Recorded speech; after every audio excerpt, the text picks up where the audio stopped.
ปลูกมักเซอรี่เด้อเอฟซีทุกคนทำแล้วมาปลูกมักเซอรี่ปลูกมักเซอรี่ปลูกผักดินมันแข็ง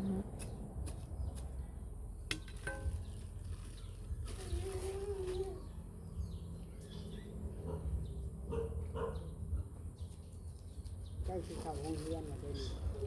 วันจันทร์นะ วันจันทร์นี้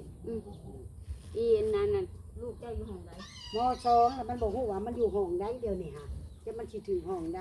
อีลูกมันฮู้แหละ หูเลยดิ มอสองแล้วมันอยู่ห้องใดแหละ2 2 4 2 4เขาส่งมาให้อะไร 2 4 พี่นางจังมันสิถึงห้องใดว่าหมู่ส่งมาให้ว่าห้องอื่นเด้อว่าบ่ได้ถึงนางน้ำหมู่เก่า อันนี้ก็คือกัน อืม ก็คือหมู่เก่าแล้ว ถึงหมู่ใหม่ได้ ไม่อีกแล้วง่าย ง่ายห้องแล้วได้ อืม นางกะ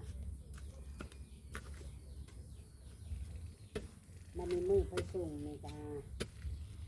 บันนี้รถรับจ้างเขายังบ่ได้มาหับเอาได้นี่เนาะเพราะนั้นบ่เขาเป็นปกติเขาก็จังหับเนาะ ที่เอารถต่อไว้แล้วนี่วันที่1ฮะอันนี้เขาไปกับเขาไปจัดตู้จัดตังเพื่อที่ได้เข้ากับเป็นที่อีกเนาะได้เข้าเท่ เป็นปกตินะ เรียนปกติเอารถต่อไว้ไปหับไปส่งมันแล้วเนาะ เรื่องที่มันเนี่ย ตอนนี้ได้เที่ยวส่งเอานี่ได้ละไปนั่นละไปหาเอาเหล้ามาแต่บ้านเนาะ จะปลูกหลายเถื่ออยู่ดอกอันนี้สลีน ยังดักหลายๆพี่นากาจะกินนั่งน้ำหมูเก่าให้ครูอาจารย์นั่งพอให้เขากินนั่งว่าจะไปนั่งน้ำหมูเก่า โอ้ยหลังน้ำพริกกระหนัง อันไอติมค่ะหนังไผกระนังมันขึ้นกับโตเฮียนเนาะมันบอกเกี่ยวได้เนาะ นั่งน้ำพริกกระหนังนั่งน้ำพริกกระเทียมคือกัน เพิ่นอยากนั่งน้ำอีกแก้วบนโต๊ะเพิ่นอันนั่งน้ำกันอีน่ะมันเก่งค่ะว่า นั่งหมูลื่นมาแล้วเขาก็ได้ มัน ลื่นก็ลื่นเอาใหม่เลยเนาะ บ่ลื่นก็ลื่นเอาใหม่เลยของแต่ละปีเขาเปลี่ยนหมดเนาะห้องใดก็ปีหน้าม.3ก็เปลี่ยนมาอีก นั่ เนาะ นแหละ เพิ่นว่าอยากนั่งน้ำหมู่เก่าแม่ให้จะเว้าน้ำครูด้วยว่าท่านบอกว่าน้ำมึงนาๆมึงนั่งแล้วเขามึงก็บ่กลับมึงก็เอาโตมึงโลดนี่สิหาเบิ่งแต่น้ำหมู่เนาะนี่ว่าฮะนี่ว่ามึงเบิ่งน้ำ AI มึงกับเป็นอยู่ม.1เขาก็บ่ได้ให้มึงเบิ่งเขาปีนึงเนาะมึงก็เบิ่งเอาเองมึงก็ว่ามีความสามารถได้เขาเรียนอันเขาทุเราเขาก็ยังได้กินหอมเนาะโมเมนต์ที่เขาเป็นเรื่องที่ให้ข้างพอพี่ลุงนอกจากบ่ได้อันนี้เป็นจังให้ข้างเนาะ บุคคลได้ข้างแล้วเด็กหน่อยเดียวนี้ ได้บ่ได้เขากระเตงคอขึ้นเนาะ สิเถ่าข้างหง ช่องมาอะไรกาบัดนี้ให้เขามาอ่านนี่เขาก็ยังอ่านบ่อยากแตกฉันได้หานั่นเถอะเนาะเด็กน้อยของมือนี่คือบ่ให้ข้าง เบิ่งก็ซุ่มจบม.7เห็นเป็นเพียงซุ่มจบม.7นี่แล้ว เว้ยว่าสิเป็นหยังค่ะเนาะแม่ว่า สร้า นั่ ง ง องค์อังกฤษยังบ่ได้ บ่ได้แม่บอกว่าให้นั่งโลดนั่งน้ำไผ่ก็นั่งมือมากับมือมาคือเล่าคือฉันบ่ได้ก็บ่ได้เดือนบ่ได้ก็เนาะเดือนได้ก็ได้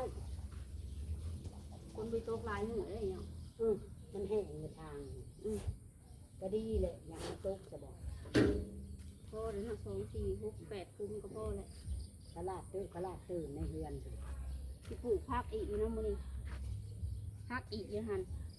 ปูชิมังแล้วก็เป็นเท่าละขลาดขึ้นมาใต้นั่นมันอันใกล้เฮา เจ้าบ่เอามาขี้หินใส่เอาขี้หินโหย มันจะบอกขลาดต้นตะบิดฮะ แบบเฮ็ดเป็นอันทางใส่แล้วก็มาขี้หินโหยแล้วก็เป็นทาง ขลาดได้เป็นล่างอันถ้วยมื้อน่ะขลาดตุ้มหลุดเกือบหินปี ระวังเอา ระวังเอาเจ็บหันบนปาดขลาด ระวังเอาแหละอันนี้ เอาบุรถได้หามา ปลูกตัวนี้นำก่อน อันนั้นนะชื่อพลอยนะพลอยเป็นก้านหาปูในพลอยอันเป็นอันบุรถอันนี้ ออกได้ อันโดนโทนนั่นน่ะมันเป็นอันพลอยแข็งหั่น เออ อีหยังก็เป็นอันสกอตนะแข็ง ดอลลี่ อันนี้เราซื้อเป็นคุณดีเลย หมักกัดแมวน้อยบอกกัน ซาลี ซาลีก็ว่าซื้อฮอดชงทง เอ้าอันนี้ซิลี่อันข้าวกำ ทูกับไทยแน่ได้ไทยมันออกเนาะก็นั่นบอกทูนี่ได้ ซาลีข้าวกำอีกทางนี้ก่อนทางนี้พวกคุ้มก่อน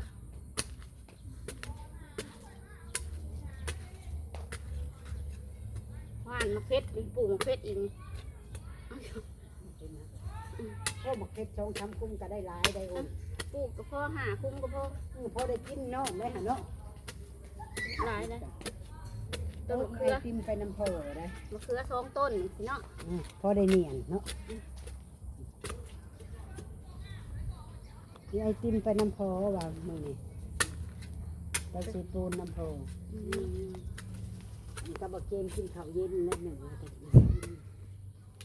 เกมก็ให้เงินอยู่ตีได้เงินอยู่ เพิ่นยังบ่ได้ไปคัดรถ3-4 เดือนแล้วแต่ปีใหม่มายังบ่ได้ให้เต็มเท่านี่มันยังบ่ได้ให้แม่จักกี่ เปิดสะออนมันขับรถเป็น สะอ้อนก็คือเก่าแล้วอ้นสะอ้อนบ่ได้ให้แม่ให้ท่านแบบว่ามันคือน้องมันก็ไปอีกแล้วนี่ไปก็เว้นตายว่าให้แม่เขาไปเล่นท่านแบบวนนำมาเกม อยู่ในช่วงวัยรุ่นได้แม่บ่นี่ใช่ไหม นั่นจ้ะ รวมติดสาวแล้ว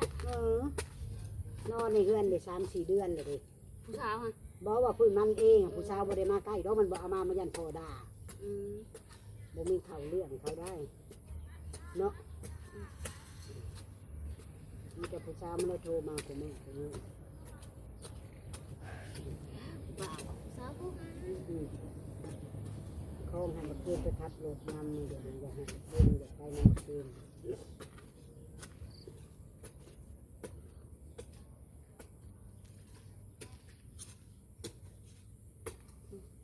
ในรุ่นแบบเกมก็เลยนะคนบางในรุ่นแบบเกมชาวปีก็เป็นเมือง จะไปเล่นหันหน้าบ่ เอาบริเป็นลิ้นนะไปส่งไม่เท่าขึ้นโลในนี่โลในนี่อันนี้ไปส่งเราแล้วนั่งลุ่มไม่เท่า ข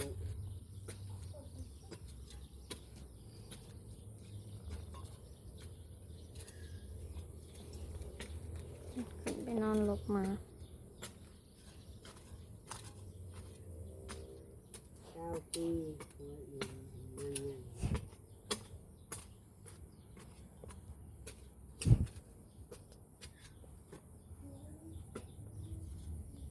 ตัวมันจะกระดูกงามเนาะ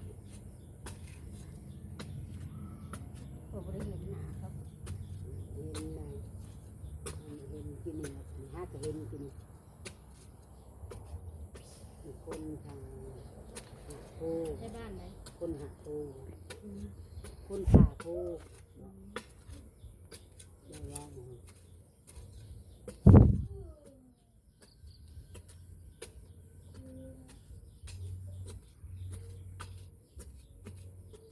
เขานอนในห้องเขาไม่ได้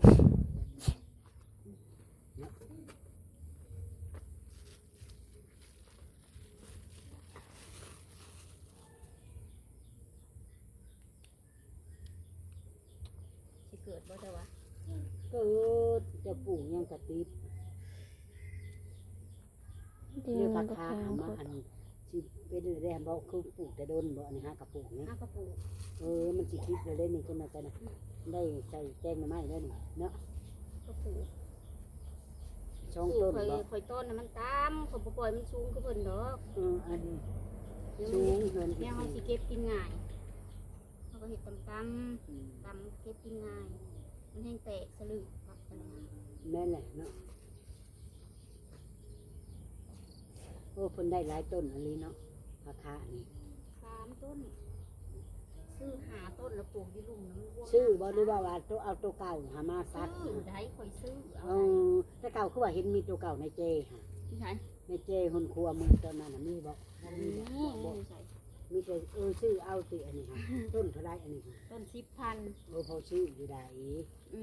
ม ชื่อในนี่ตลาดเท่านี้ เอาตลาดแรงเลยจ้ะ ตลาดแรงชิโนเท่านี้ เออ ก็บ่เห็นเขาขายบ่อันนี้จะมุกไปบ่ถึงงามเนาะ เขาขายทั้งสวนเรื่องเงินทั้งหลุมผู้เด้ ซื้อ3ต้นกับ30 ขนาด สิเป็นแล้วได้คิดแล้วได้หาเนาะ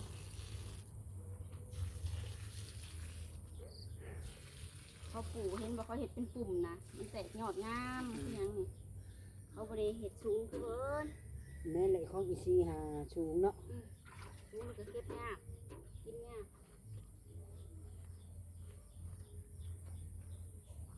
ค่ากระติบแล้วได้ค่าค่อยหาค่าหาลายได้ค่าหาก็ตัดถิ่นมันได้เรือแต่กอเดียว ตัดชิ้นเขาตัด อ้าว งานกู เขามาเก็บเอาเต็มกระเป๋าตอนนั้น บ่ใหายแค่ ไฟชิวว่าเจ้าอยากได้เนาะจนว่าเบาอันนี้มาปูหน้าบ้านให้จนว่าเราเอาเมื่อ2กระเป๋า ได้มาปลูก ไฟชิวเนาะก็ได้หู้เขาก็เอาให้แล้วจะแพงไว้ยังหนอคาในหน้าบ้านเขามันมี2กอตอนนั้นเนาะ เห็นอยู่ หน้า ค่าใหญ่ครับเนาะ ขาใหญ่หัวบักใหญ่ได้หาขาวขึ้นปู เดินกลับมา เขาก็มาปลูกนี่คงเจ้าดับเจ้าก็ได้มากินอยู่นี่ ก็แม่เลย อืม เราเก็บเอาเขาจะว่าเอาเมื่อมดเด้อค่ะเจ้าพุทธเขาจงไว้3-4หัวซึ่งเพราะว่าของเฮามันหลายแล้วเราที่หน้าบ้านแล้วเราเอาออกหมดพอให้เขาขุดออกให้หมด เห็นกับม้าตายนอกนะตายมัน อืมอ้าวเกือบเหี่ยทิ่มแล้วลงไปเลยเนี่ย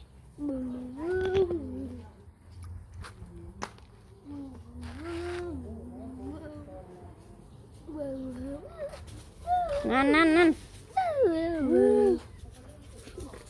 ดอลลี่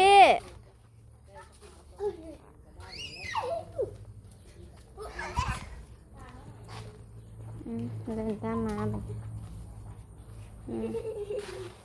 ขู่หูขู่ใจเป็นแล้วแบบ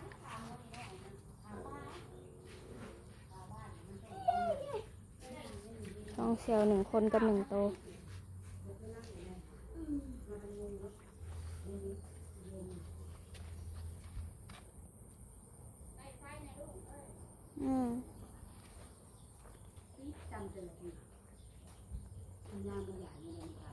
คำแล้ว